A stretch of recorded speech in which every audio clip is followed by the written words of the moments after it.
sambatra noana sy mangetahetany fahamarinana fa izy no vokisana. Matio 5:1.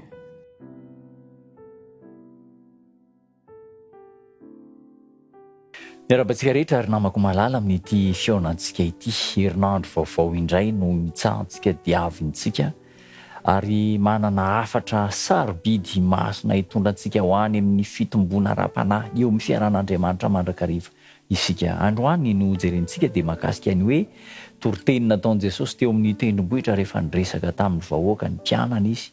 Ao amin'ny Matio 5:1 manao hoe sambatra ny noana sy mangetahetany fahamarinana fa izy no hovokisana. Ny fahamarinan'Andriamanitra dia fahamasinana. Ny fahamarinana sy fahamasinan'Andriamanitra dia katsahina avy amin'ny alalan'ny fandiniana sy ny tenin'Andriamanitra, fandiniana ny tenin'Andriamanitra ary amin'ny alalan'ny hery manova ny Kristy izay miaina ao anatsika, mihery ny fanahy masina dia omen'Andriamanitra antsika izany fahamarinana, fahamasinana, hotafian'Andriamanitra antsika izany. Sambatra ny noana sy mangetahetany fahamarinana fa izy no hovokisana. Aiza ny ahitantsika ny fahamarinan'Andriamanitra? Amin'ny alalan'ny tenin'Andriamanitra. Jaona 7:20, andininy 7:20. Manamasina azy amin'ny fahamarinana fa ny teninao no fahamarinana. Ka raha miresaka fahamarinana zany isika dia tsy ahita an'izany velively raha tsy amin'ny alalan'ny tenin'Andriamanitra, mandinika ny tenin'Andriamanitra. Manahoana no hasarobidy ny fahalianantsika mandinika ny tenin'Andriamanitra, mamakafaka ny tenin'Andriamanitra. Ary rehefa mandinika sy mamakafaka ny tenin'Andriamanitra isika, ahoana ny voasoratra any amin'ny Jaona 5:5-7. Dinionareo ny soratra masina, ao aminy no ahitanareo ny fiainana ary ireny manambara. Ny tanjon'ny tenin'Andriamanitra zany dia mitondra antsika any amin'ny fiainana mandrakizay.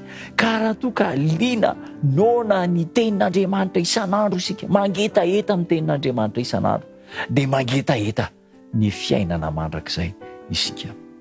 Arakaraka ny itombon'ny fahalalantsika an'Andriamanitra no isondrotany marika izay irintsika hotratrarina eo amin'ny toetra mendrika.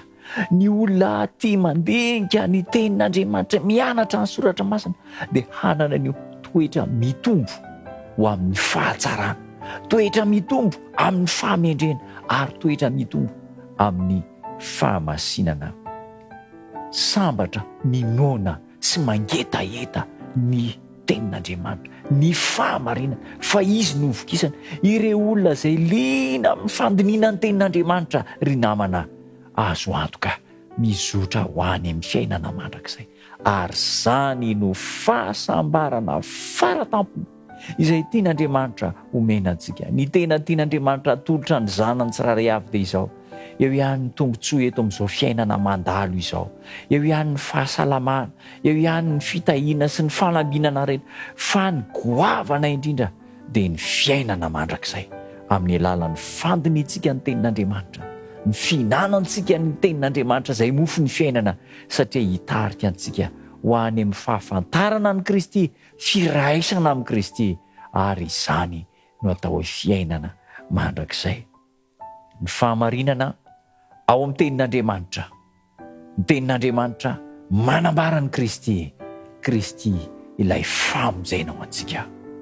Andeha ho noana sy mangetaheta ny fahamarinana isan'andro, ka hanokana fotoana raikitra ao an-tokantrano, any amin'ny toerana maro isan-karazany, andiniana ny tenin'Andriamanitra. Misy fahalalana sarobidy be dia be ao amin'ny tenin'Andriamanitra izay tsy lany laniana, ka ireny rehetra ireny dia natao mba hitarika antsika ho any amin'ny fiainana mandrakizay. Haitsika tsenjery dia hiaraka manao isika sambatra noana sy mangetaheta ny fahamarinana fa izy no hovokisana. Hitantsika Andriamanitra dia hiaraka hivavaka isika. Tombo tsara, misaotra anao izay amin'ity fiaonanay ity.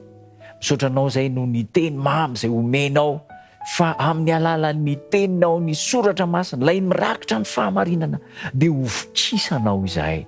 Tsy hovokisana fotsiny eto amin'izao fiainana mandalo izao, fa omenao fampanantenana ny any amin'ilay fiainana mandrakizay. Jesosy eo, omeo hery izay hanokanana fotoana isan'andro amin'ny fiainanay manokana, amin'ny fiainany tokantranonay, amin'ny fiainany fiangonana, mba hianarana ny teninao.